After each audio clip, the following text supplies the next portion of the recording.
I can tell you this is a parent's worst nightmare.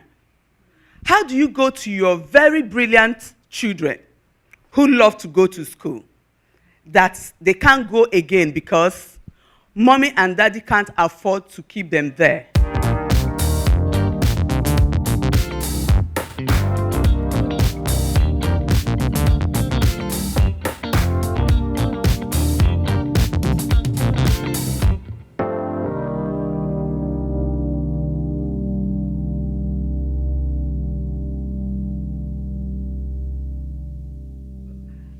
I am a TV producer.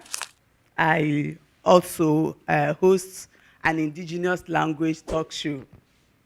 I actually have 2 shows on African Magic. I produce and host one, and then I just produce the other.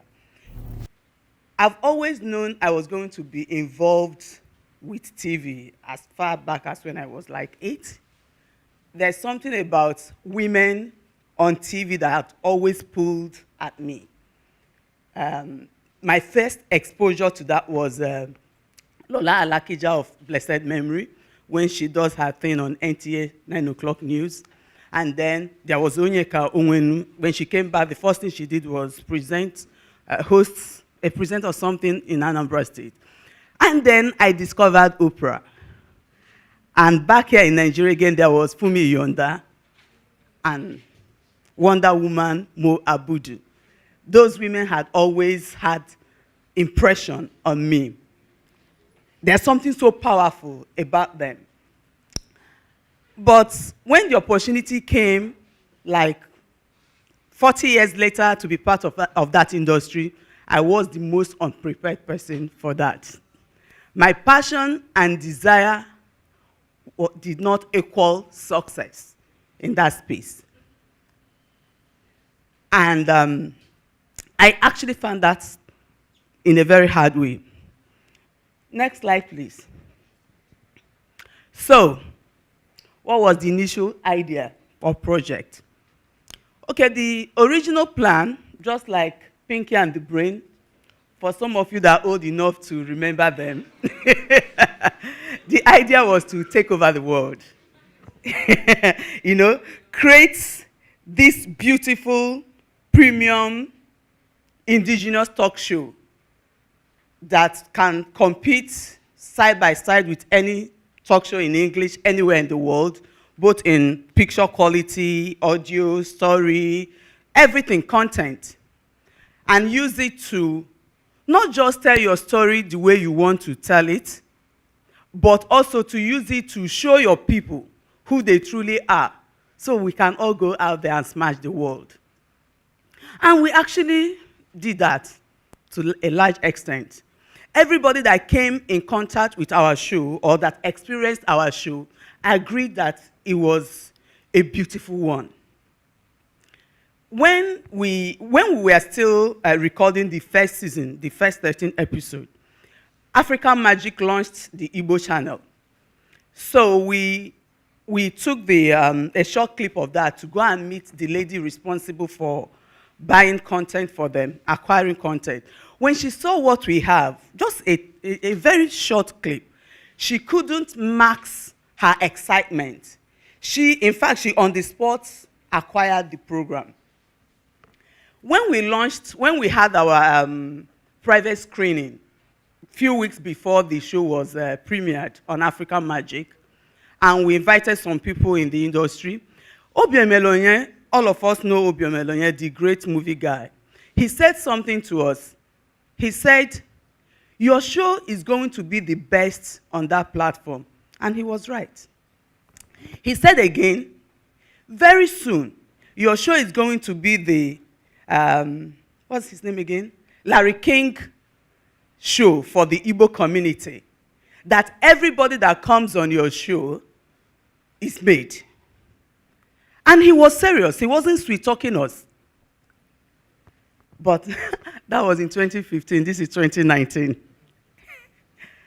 What they all forgot to tell us is that we needed to run this thing like a business in order to be able to sustain it for impact.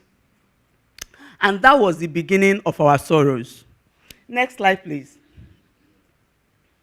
Yeah.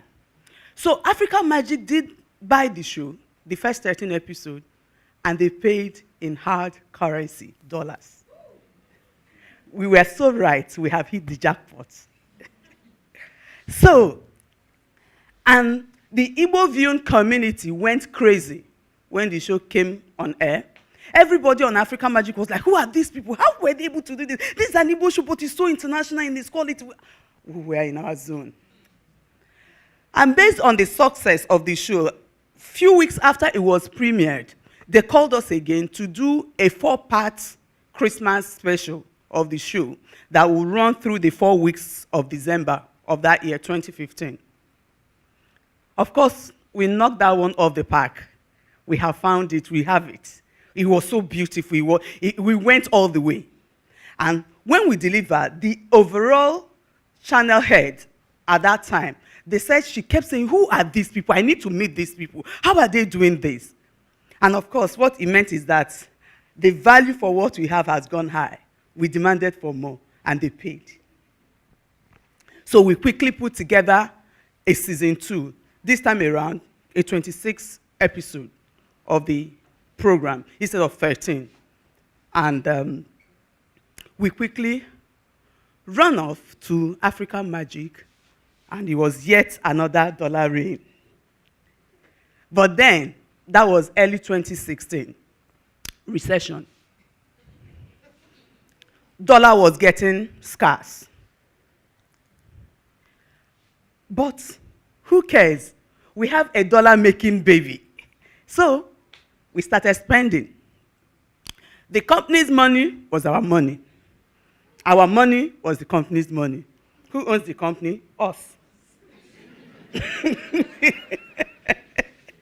So we needed a befitting office space for us and our staff. We are doing such an awesome job. So we need a matching lifestyle. So more spending spree. But because we are not irresponsible people, we quickly put together another 26 episodes, now season 3, and off again to our beloved African Magic. And shocker number 1, there are no more buying in dollars. Shocker number 2, they cannot afford to buy now. What just happened? We have salaries to pay. We have rent to pay, both for the home and the office. We have overheads and, of course, those minor details like school fees, feeding the children, clothing them, and those other obligations you have as adults. And let me remind you that at this point, we have systematically become a one-customer company. We have basically abandoned every other aspect of our business and everything we were doing before now to focus on this dollar-making child. So to cut the long story short, they eventually took pity on us and bought our most expensive. I didn't tell you, that season 3, we took it all the way. It was beautiful, the set, the costume, everything. We went an extra mile. So now our most expensive and most beautiful episode season was bought for just a little bit, tiny fraction, smallest part of what they have bought from us all this other time. So the spiral fall has begun. And then, walked in 2017, the horror story went into full swing. Salaries were piling up. Landlords were calling. Some vendors we've engaged, hoping that by the time they pay, we'll pay them and move on with our lives, were calling. At this point, when my phone rings, my heart skips like 2 steps. When a knock comes on my office door, I get very apprehensive. And then the staff members started leaving. For every one of them that walked into my office and say, "Ma, I have to go. I can't afford to come to work again. I have found something else," became a validation of me as a failure.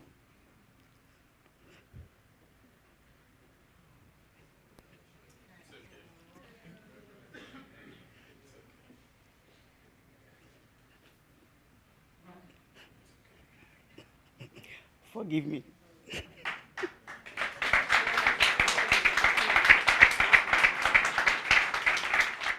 Please, can I have the next slide? Next slide, please. So, I have gathered people's children and I've exposed them to unnecessary hardship. I have let them down. They have lost confidence in me as a leader. And of course, we started selling things. We sold everything, including the cars,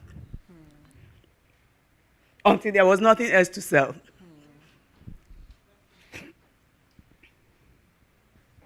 Then, at this point, we had to move ourselves to work using taxis and Ubers. But we couldn't sustain this for a very long time. So it got to the point where we are pushed to taking public transport to work. Wow. That is the infamous yellow buses. Right. And let me tell you something. Nobody in this world have the ability to make you feel as worthless as Lagos conductors and their drivers. I can tell you that. It was such a humiliating time in my life. Sometimes I get to the office, I am so sad, I am so drained, both physically and emotionally. I am so depressed that I couldn't do anything. And then there's another round of meeting them again on your way back.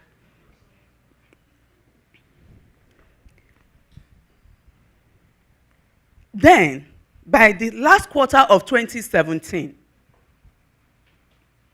we couldn't even afford to keep our children in school. Of course, by that time, quick notice also came. And we were about to become homeless, which actually happened for 3 weeks. We couldn't afford to keep our children in school. And I can tell you this is a parent's worst nightmare. How do you go to your very brilliant children who love to go to school that they can't go again because mommy and daddy can't afford to keep them there? How do you begin to explain that to them? But I'll tell you something else that is even more heartbreaking. When your child, who is obviously very hungry, comes to you and say, "Mommy, I am hungry," and you have no freaking idea what to do or where to go, because those are shooting in your face faster than you could knock at them.